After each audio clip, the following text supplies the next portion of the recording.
cyber hacks against the Democratic National Committee last month, and now hacks with reporters at the New York Times.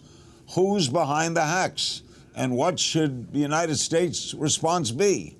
For this, we begin the program with Congressman Jim Himes, Democrat of Connecticut, member of the House Permanent Select Committee on Intelligence, and one group of lawmakers now suggesting a Geneva Convention for cyberspace. He joins us from Stamford, Connecticut. All right, they're investigating several recent hybrid cyber hacks, Jim.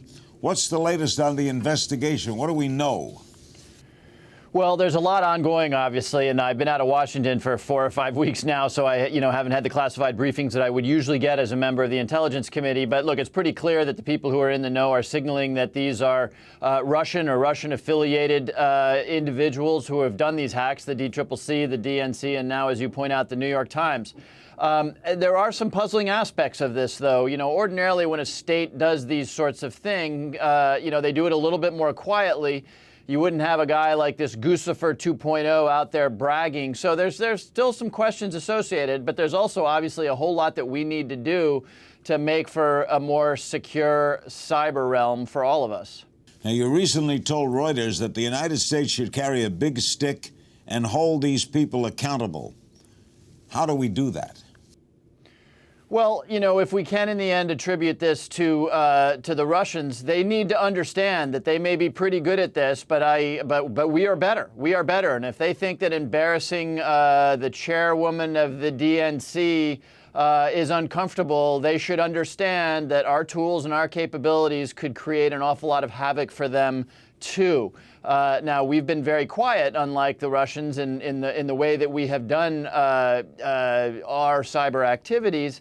But the point of an Geneva Convention, the idea of a Geneva Convention for rules in the cyber realm, is that we ought to step back and say, look, we can hurt each other a lot, just as we could have back in the old day when I was growing up, when we practiced nuclear drills. We could hurt each other a lot. So let's step back and agree on certain things, like we won't attack each other's critical infrastructure. We won't break in and steal non-governmental secrets. And I say non-governmental, of course, because every country on the planet has a spy service which is in the business of stealing governmental secrets. So if we could arrive at that agreement, I think we could probably tone down some of these attacks.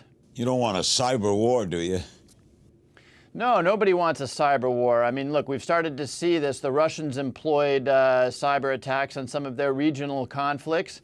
You don't need to be too awake to know that pretty much everything you do today, from driving your car to the device you carry in your pocket to your banking, is reliant on networks. And if all of a sudden those networks were attacked and seized up, at best we would have chaos, which is why I think we need to be very serious about holding people accountable who mess around with that stuff, but also by setting rules so that not just we, but the Iranians and the North Koreans and the Europeans kind of understand the rules on which we operate in the cyber realm.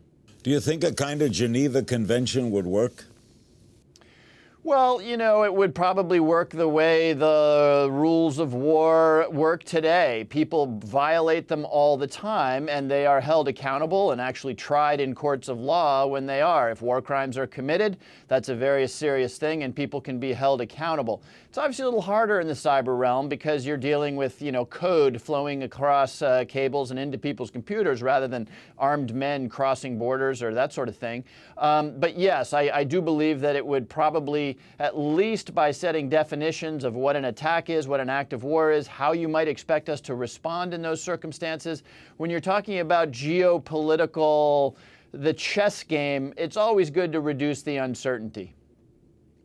The presidential candidates, I don't think they've talked about cybersecurity at all. Should they? They absolutely should. And you're right. I mean, we're spending so much time talking about issues that that really don't impact the average American at their kitchen table, that we unfortunately are spending not nearly enough time talking about this issue. And look, it's technical, it's scary to people. People understand the importance of networks. But You know, I'll tell you, if nothing else, Larry, there's a lot we need to do here. Set international rules of order. We probably got to, think about the fundamental architecture of our networks. Remember, they were created decades ago to be as open as possible, not to be secure. But you ask about individual people. An awful lot of the stuff that happens out there, the hacks, happen because people are still opening, strange-looking links in emails from people they don't know. And so there's a lot of education that can be done with your average Joe out there that would make them and our networks much more secure. Concerning Hillary's use of unsecured private server, what's your feeling on all of that? Well, I think as she says, it was a mistake. Anytime there's any possibility you're operating in a classified environment, and of course that is true when you work at the State Department, you should be using classified systems. Now, by the way, we could have a whole other conversation about how confident we are in classified systems and whether the Russians or the Chinese or any of the other hackers out there might have the capability to break in there. But look, as Secretary Clinton has acknowledged, that was not the right move. Do you people under her did her wrong? Well, hard to say.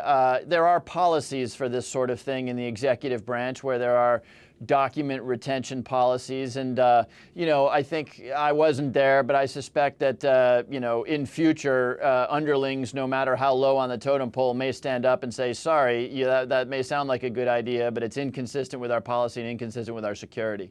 You're on the House Intelligence Committee. Donald Trump is now receiving national security briefings. Does that bother you? Well, it worries me. You can say a lot of things about Donald Trump. One of the things I'll say about Donald Trump, I was just watching him before I came over here. When he gives his speech, it's impressive to watch because the guy says whatever comes into his mind. He doesn't stick to script. He kind of says whatever is sort of, he scratches what itch he has at the moment. And speaking as somebody who gets exposure to a lot of classified material, I have to work really hard and think back, wait a second, that briefing I had, 4 days ago, was it classified as this? It really requires a lot of thought. So it makes me nervous. But look, we have a tradition, and it's a smart tradition, of our presidential candidates getting briefed so that when they get sworn in January, they're not arriving to a world they've never met before and risks that they've never thought about. So yes, it makes me nervous, but we provide these briefings for a good reason. All right, other things that are done is candidates release their income tax returns. Do you think he should, and do you worry about why he doesn't? Well, they used to,